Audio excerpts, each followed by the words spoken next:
Hey everyone, David Shapiro here. So I'm going to be trying a new format, and no, this is not an AI generated voice.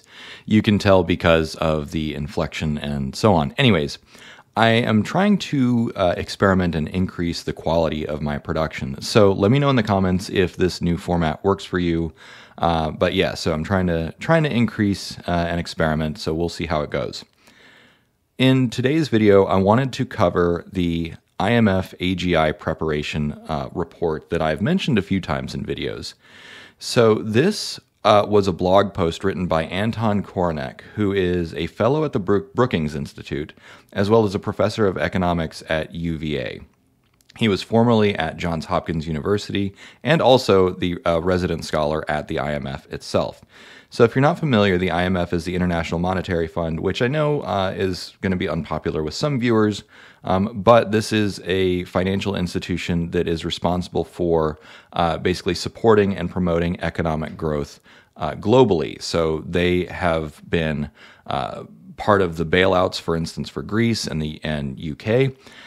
So they are kind of responsible for ensuring economic stability of developed nations globally. So when it comes to AGI and economic disruption, they are paying attention.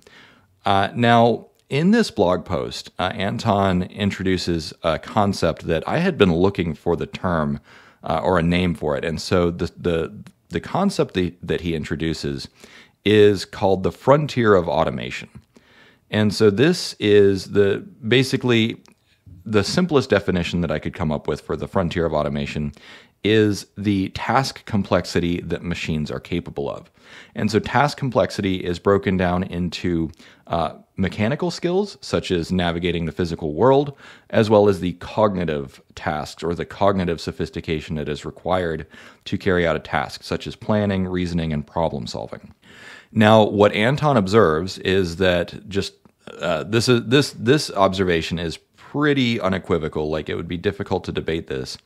Is that with the advent of AI, the task complexity that machines are capable of has begun increasing, and so the sphere of influence, the frontier of automation, has been expanding into entirely new domains over the last few years.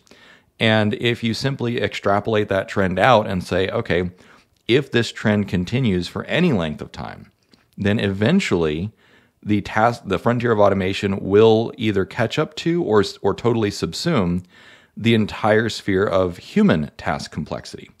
And so what he does is he outlines two potential possibilities here. First is an unbounded distribution. So an unbounded distribution basically says that at least some humans are capable of ever-increasing levels of task complexity up to hypothetically infinite. That there is just some asymptote there where humans will always be able to stay at least a little bit ahead of the curve of machine intelligence, which is possible. But when you just look at the amount of information that the human brain is capable of processing, just from a purely energetic and like physics and chemistry perspective, that is not likely to be true. Now, of course, you can say with math, with processing, you can use heuristics and shorthand so that you can actually kind of closely approximate infinite complexity. And of course, we've seen evidence of this with quantum computing, but as many people will point out in the comments, quantum computing isn't necessarily a apples to oranges comparison. It's more like apples to zebras comparison because it does a different kind of computing. And then you can also say there's not really that much evidence that the human brain uses quantum computing or can be likened to quantum computers, although it does use some quantum effects, but that's not the same. So anyways, that was a little bit of a rabbit hole. The long story short is that human task complexity is likely a bounded distribution, meaning that there is a maximum task complexity that once you go beyond that, no human is capable of that level of tasks. And even if there is an unbounded distribution, then the highest level of task complexity that humans are capable of, only 0.001% of the population can do that anyways. So you're waiting for like a Nikola Tesla or an Albert Einstein, which are very few and far between. So then we're still not competitive with machines if, let's say one way to think about the unbounded distribution is, okay, every time you get a Stephen Hawking or a Nikola Tesla or an Albert Einstein, they will be smarter than the AGI, but that's only like 3 people in the last century, right? So that means that we're still not really competitive with the machines, especially if the machines are faster and cheaper than humans, and they're certainly going to be more reproducible. So the long story short is that we should expect, if this trend continues, if the frontier of automation continues to advance the way that it has been, then we will expect machines, and when I say machines, I mean AGI, AI, robots, automation, that's kind of collectively anything that is an electromechanical device will eventually subsume all human capacities. And this is something that I've been talking about for a long time when I talk about post-labor economics. And so I'm really excited that Professor Kornack wrote this blog post, because that tells me that people in the highest halls of power are also paying attention and thinking about this. Now, one thing to keep in mind, though, is that it's entirely possible that we will find some limitations with the current trend of AI, that maybe there's going to be some algorithmic limitations, some mathematical limitations. Maybe they're always going to be more energetically expensive than humans. The human brain is 3 pounds and runs on 20 watts of energy. So even if they can do things better than us, it might be that they're just too expensive. We shouldn't make that assumption. We need to wait and see. But we can anticipate that, maybe the frontier of automation stalls for a while. Maybe it keeps expanding. We're not really sure. So this is a trend to pay attention to, but I'm really glad to have that phrase, frontier of automation. So now he outlines 3 possible scenarios. The first scenario is business as usual. Basically, all the trends, in the last couple decades continue where, AI, automation, wage growth, productivity, output, all kind of continue growing more or less correlated.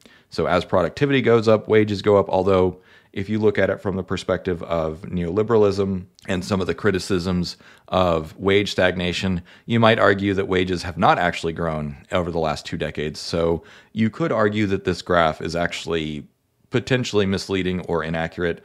But globally, wages have been growing, if not in nominal terms, or not in real terms, at least in nominal terms. But I don't want to debate over that. The point is that output has continued increasing, and many people around the world have had their wages increase, namely in the developing nations, not as much in the developed world. Now, the second scenario that he outlines is a 20-year baseline. So this is what he calls a 20-year baseline, basically where the frontier of automation subsumes most or all human task abilities within 20 years. And this, he says, is the baseline. So this is an allegedly kind of conservative, or kind of, I guess, what he's proposing as his default view.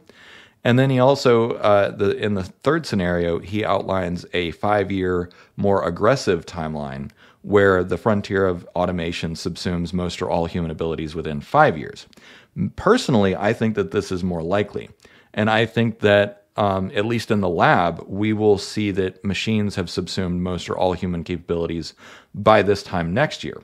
Now, just because something can be done in the lab doesn't mean that it is ready for commercial deployment. It doesn't mean that it's ready for mass deployment, and it doesn't mean that it's ready to be approved or integrated. So this is a question that I get a lot, which is like, okay, well, Dave, if you're saying that we'll have AGI, like full AGI next year, then when are we going to feel all these effects?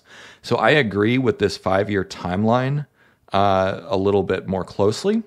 And the reason is because, so here's an example. Law and medicine.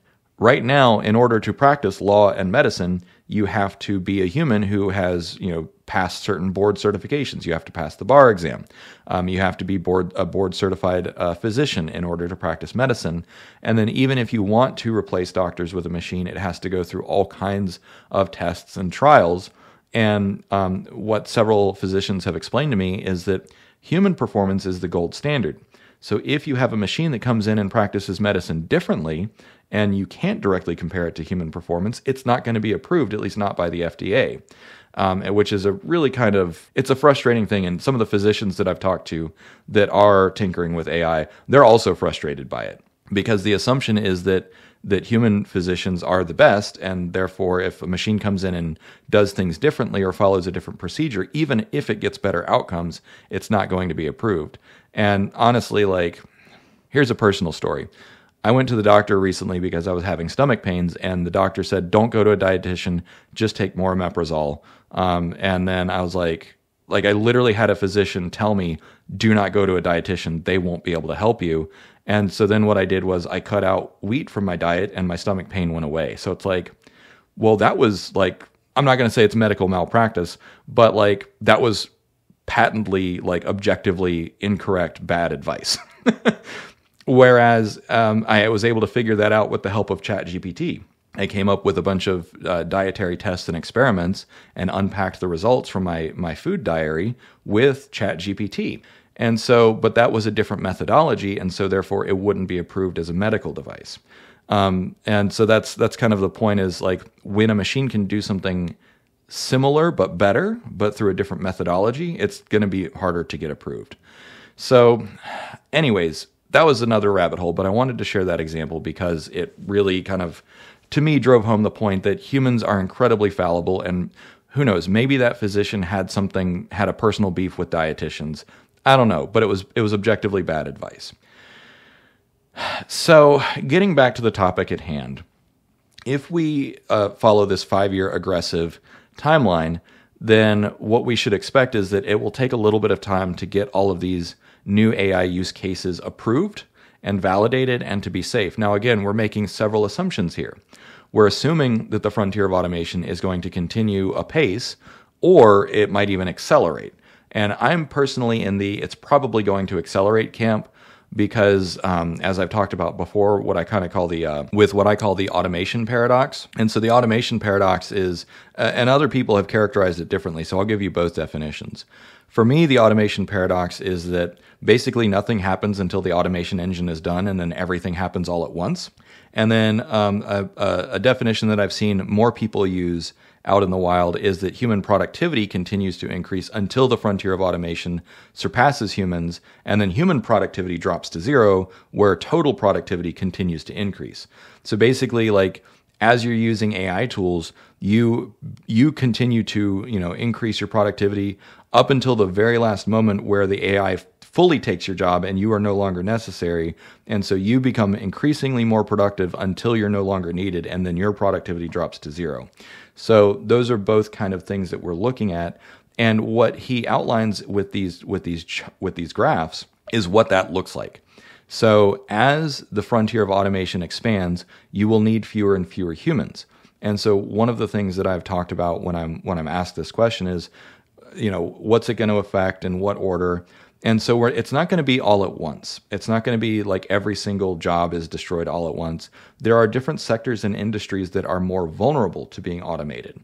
As we've seen already, anything dealing with writing or image generation, those are far more vulnerable because they're not regulated and because they are what's called forgivable, meaning if an AI generates bad text, you can clean it up. If it generates a bad image, you can clean it up.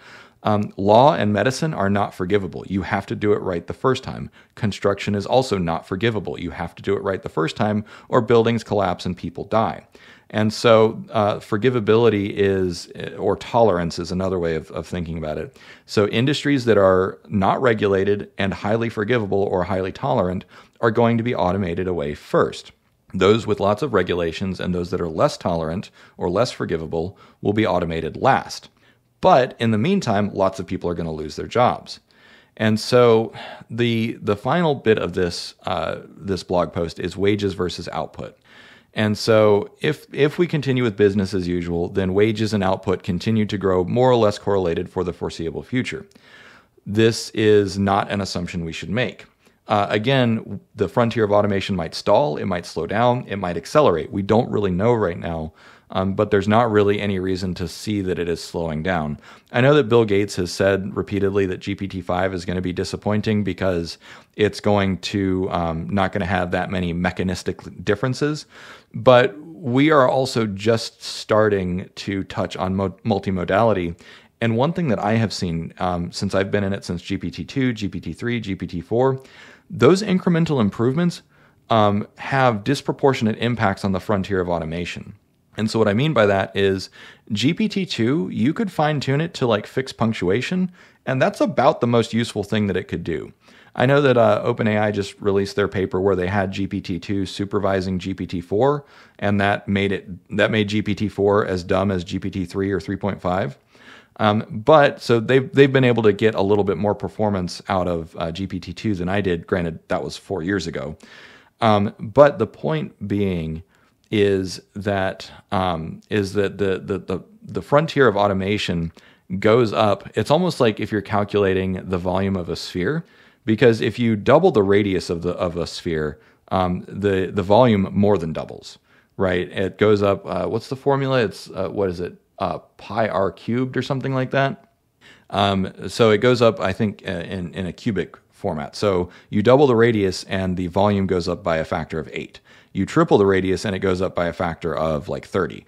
And I'm probably wrong, but the point is that if the frontier of automation continues going up even incrementally, in terms of like, you know, what I mean is what's the word? Incremental. If the frontier of automation keeps going up incrementally, the sphere of what can be automated, the total task complexity, goes up faster than that. And that has been my observation with GPT-2 to GPT-3 and GPT-3 to GPT-4. And I think many of you will agree is that the leap from GPT-3 to GPT-4, even though it was just incremental improvements in terms of token count and task complexity, it was a quantum leap forward in terms of what was then feasible to automate. And so when you look at the 20-year baseline and the 5-year aggressive curves, productivity skyrockets. It goes hyperbolic. It almost goes vertical eventually. However, human wages, that is, you know, what humans are paid for, goes parabolic, meaning it takes a ballistic trajectory where it peaks and then goes back down to zero. Or below current rates. This is kind of what I expect is going to happen. And so he doesn't make any policy recommendations. I have a few videos that I'm working on about policy recommendations, but I wanted to make my videos a little bit smaller and shorter. So I'll close out this one with kind of 3 categories of persistent jobs. Now, Anton, in his blog post, he basically says nostalgic jobs are the only ones that are going to stay. And a nostalgic job is like you want to keep a human mayor of the town, because then you have a nice friendly face, or a president, or religious positions like clergy or the Pope or whatever. I disagree with that. I think that there are quite a few categories of jobs that are going to stick around forever. So another category is experience jobs. So like tour guides, sex workers, and performing artists are going to stick around forever, I think. And then finally, I also think that care jobs such as childcare, early education, massage therapy, and nurses are also going to stick around forever. Even if some of them will be done by robots, I think that there will be a strong enough preference for human hands in many care professions that's going to stick around forever. Now, that will still be like less than 1% of total economic productivity, which means that like, okay, not everyone's going to be in a nostalgic job, an experience job, or a care job. There are probably a few other categories of jobs that I've missed, but those are the 3 primary categories of persistent jobs that I think are going to stick around pretty much as long as there are humans. So anyways, thanks for listening. I hope you liked this video. Let me know what you thought. Yeah, take care. Cheers.